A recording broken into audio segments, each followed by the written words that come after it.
Good morning again. How is everybody? So today we're going to practice with integers. If you take a look at these 9 questions, you'll see that it looks like mostly subtraction, though there is some addition in there. I encourage you, now that we've already done adding and subtracting integers, and we've also done order of operations, meaning do those parentheses first, you might want to pause this now, go get paper, and try this on your own. This practice with integers goes with a Pizzazz sheet that talks about a Dallas sheep rancher selling wool with 47 colors. So if you do this activity, then it will help you with that Pizzazz sheet. Okay, so if you'd like to pause, go get paper, try this on your own, and then watch and I will explain it. Hoping you tried all 9. Okay, number 1.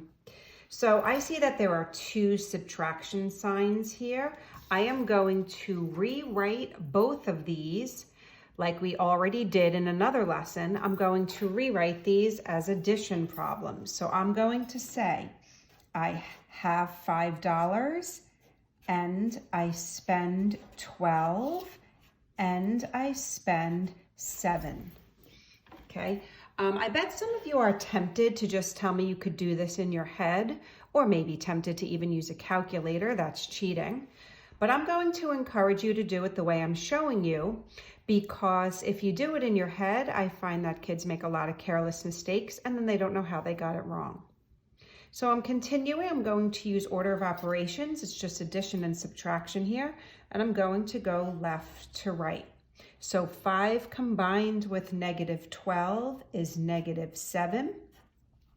Combined with another negative 7, okay? I've seen kids stop here and get that the answer is 0, and I bet Pizzazz will try and trick you with that. But if I owe 7 and I owe 7, altogether I owe 14. So careful, because if I was making this Pizzazz sheet, I would combine these to make a 0. Okay, I'm going to follow order of operations for number 2. I have to do what's in these parentheses first. Okay, I'm going to change this to an addition expression. And I'm also going to change this to addition. So I'm still working within my parentheses. Negative 4 combined with negative 8 is negative 12 and negative 50.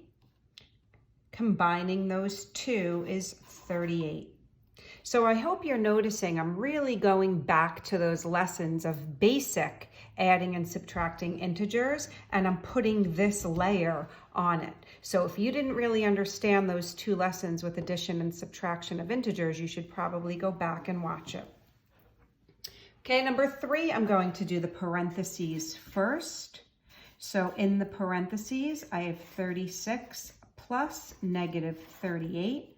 Still not done with those parentheses. Oh, I love this one. These numbers aren't that big, but this really can be tricky. Okay, the numbers don't get large, but be careful that you're not tricked. If I were to give you a test on this, when we get back to school, I would really love every one of these for a test question. Okay, number 4 has 2 sets of parentheses. I could work within both sets at the same time. So I'm going to say 3 combined with negative 7, and then 9 and a negative 12. Keep that subtraction sign separating them. Okay, so I'm still working in my parentheses. 3 combined with negative 7 is negative 4 minus 9 combined with negative 12 is negative 3. These 2 are going to make a plus, and this is going to be a negative 1.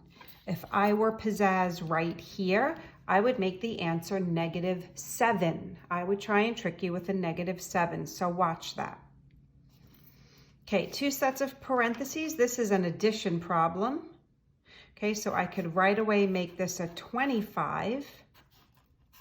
And this is -4 plus -6. Again, if I'm going too fast, please go back and watch that addition and subtraction YouTube video that I made and practice with that.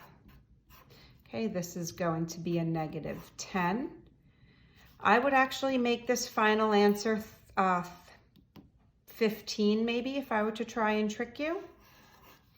Okay, some kids like to do this in their head, right? So 25 minus 10 gives me 15, but that's not my final answer because these two negatives make that positive. You've heard me say in class, slow and steady, and that's what you need with these, slow and steady.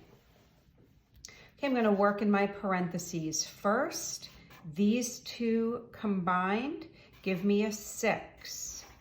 Okay, 6 minus 6, and I could make this a plus 15. So this might be something new here, where I really didn't put that answer of 0 in anything yet. Okay, and my final answer is 15.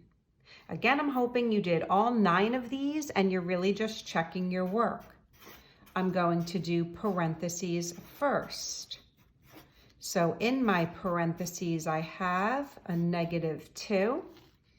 These two negatives make that positive, and my final answer is a -8. Working within my parentheses first, careful. I might think this answer was 4 or a -4, but it's not. Inside my parentheses is going to be a -12. If I was to do this in my head, I might think it was a -4 or a 4. Okay, you could put parentheses around that or not, and my final answer is -19. No parentheses here, just going left to right. I'm going to change this, into an addition problem, right? I'm in $15 of debt, and then I spend 7, and then I spend 3. If I combine these, you know I like my carrots when I do this. And my final answer is -25.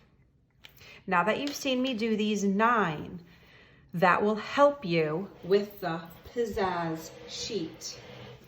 Okay, I don't know if I showed you the other day. I'm going to do some planting, not today. It's still a little cold. Okay, so I bought some more plants. I have some lavender here. I have lavender I'm going to put outside. Smells so good. And I have basil, smells so good. And I have, this is oregano. So maybe when I cook, I'll show you. And I have no dogs in here, so I'm going to sign off. Mrs. Conlon signing off. Bye.